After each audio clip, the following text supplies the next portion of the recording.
Pagbasa mula sa Banal na Ebanghelyo ayon kay San Lucas.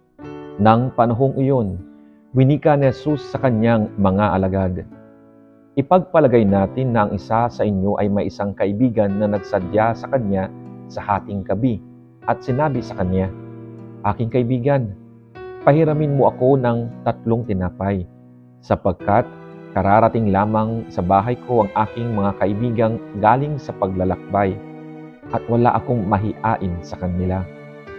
At sasagot ang nasa loob, 'Huwag mo akong gambalain, nakapinid na ang aking pintuan, nakahiga na kami ng aking mga anak, hindi ako makakabangon upang bigyan kita.'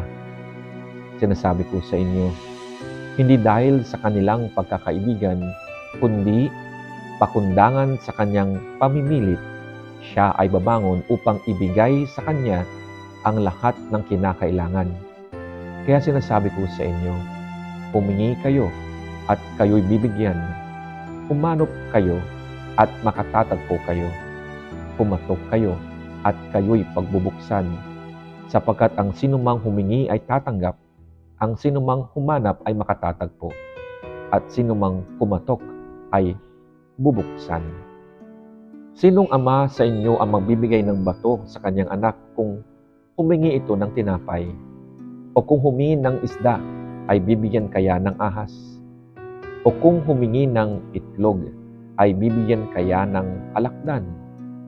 Kung kayo, kahit na masasama, ay marunong mabigay ng mabuting bagay sa inyong mga anak, gaano pa kaya ang inyong amang nasa langit na magbibigay ng Espiritu Santo sa nagsisihingi sa Kanya?